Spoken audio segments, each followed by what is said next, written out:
વાવ ખાતે સર્વ સમાજની જનવેદના સભા યોજાઈ। વાવ ખાતે સર્વ સમાજની જનવેદના સભા ધારાસભ્ય જિગ્નેશભાઈ મેવાણી, ગેનીબેન ઠાકોર અને ગુલાબસિંહ રાજપૂતની ઉપસ્થિતિમાં યોજાઈ। વાવ ખાતે યોજવામાં આવેલ સભા માટે તમામ સમાજના યુવાન અને આગેવાનો સાથે મોટી સંખ્યામાં જનમેદની ઉમટી હતી। કોંગ્રેસ દ્વારા વાવ ખાતે સર્વ સમાજ જનવેદના સભા યોજી વિધાનસભા ચૂંટણી પહેલા શક્તિ પ્રદર્શન સાથે ચૂંટણીનો રણટંકાર કર્યો હતો। કોંગ્રેસના આગેવાનો દ્વારા સરકાર ઉપર કર્યા હતા પ્રહારો।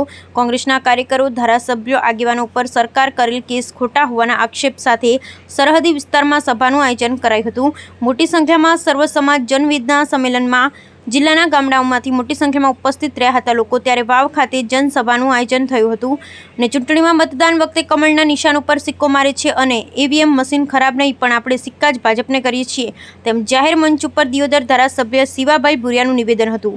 2022માં 100થી વધુ સીટો સાથે કોંગ્રેસની સરકાર બનશે, મારા ઉપર કેસ થયો અને મને 2500 કિલોમીટર દૂર રહી ગયા તેનો મને અફસોસ નહીં હોવાનું જિગ્નેશ મેવાણી ધારાસભ્ય વડગામનું નિવેદન કર્યું હતું। સામી છાતીએ લડો, એક મહિલાને આગળ કરી તમારી કાયરતા બતાવી છે, સરકાર ઉપર કર્યા પ્રહાર જિગ્નેશ મેવાણીએ। જ્યારે ભારતીય જનતા પાર્ટી આખરે એમની કાયરતા બતાવી છે। જિગ્નેશ મેવાણી, ખોટા કેસ પાછા નહીં ખેંચાય તો પાલનપુર ખાતે જેલ ભરો આંદોલન કરવામાં આવશે અને જેટલી FIR કરવી હોય તેટલી કરો, કેટલા દિવસ જેલમાં રાખશો? ગુજરાતમાં બહેન દીકરી સલામત ન હોવાનું કહી સરકાર પર કાયદો વ્યવસ્થા છિન્ન ભિન્ન હોવાના આક્ષેપ ગેનીબેન ઠાકોરે સભા દરમિયાન સરકાર ઉપર કર્યા।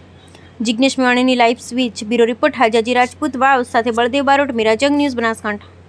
કિલોમીટર દૂર રહી ગયા એનો અફસોસ નથી, અફસોસ એ વાતનો છે કે દાવો 56 ઇંચની છાતીનો અને એક મહિલાને આગળ કરીને તમે કાયરતા બતાવી। ઠીક છે, તમને સામી છાતીએ લડો, દરેક સભામાં કહું છું, અને સામી છાતીએ લડી લો। તમારો દંડો તૈયાર રાખો, અમે અમારી છાતી અને જીગરો તૈયાર રાખો છે। પણ મહિલાઓને આગળ કરવાની આટલી બધી નિર્માલ્યતા, આટલી બધી કાયરતા કોની સામે? જેના ચરિત્ર ઉપર કોઈના બાપની તાકાત નથી કે એક પૈસાનો આરોપ મૂકી શકે એવું જીવન જીવ્યા છીએ। જેની બેને કીધું એ પ્રમાણે રાજ્યસભાની ચૂંટણી વખતે એકલો ગુજરાતની વિધાનસભામાં બેસતો હતો અને ડંકાની ચોટ ઉપર બોલતો હતો। કરોડોની ઓફરોને લાત મારી છે।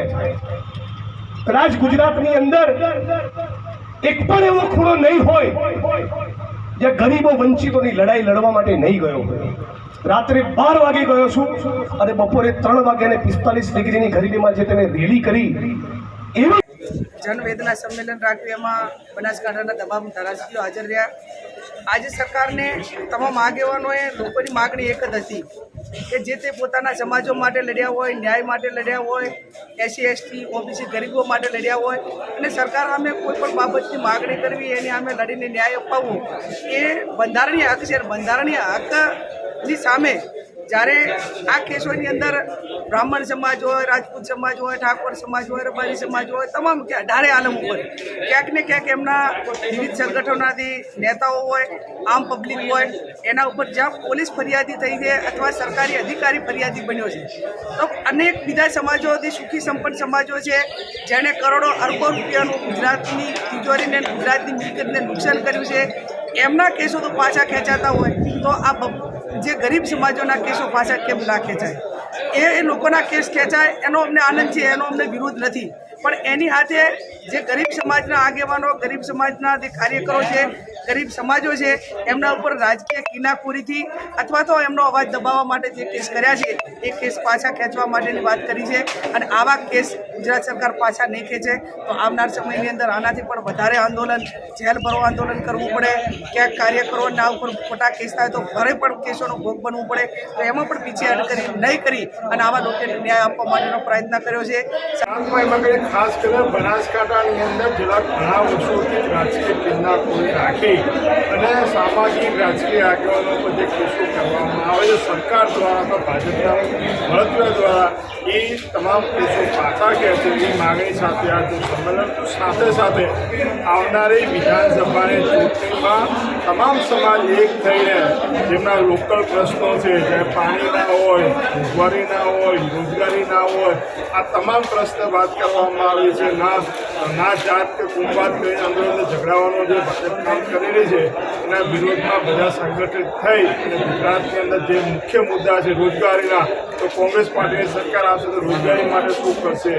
આશા વર્કરો, આંગણવાડી હોય કે બીજા જે કોન્ટ્રાક્ટ બેઝ પર કામ કરતા કર્મચારીઓને કાયમી કરવા કોંગ્રેસ પાર્ટી જે વચન આપી એની વાત કરવામાં આવી છે. ખેડૂતોના દેવા માફ કરવાની વાત કરવામાં આવશે, વીજળીની બાબતો જે પણ લોકોના પ્રાણ પ્રશ્નની આજે વાચા આપવા માટેની જનવેદનાનો કાર્યક્રમ હતો. હજારોની સંખ્યામાં થરાદ વાવના લોકો આવ્યા હતા. તમામ સમાજના લોકો ત્યાં ઉપસ્થિત રહ્યા તે બદલ હૃદયપૂર્વક આપના માધ્યમથી આભાર માન્યો.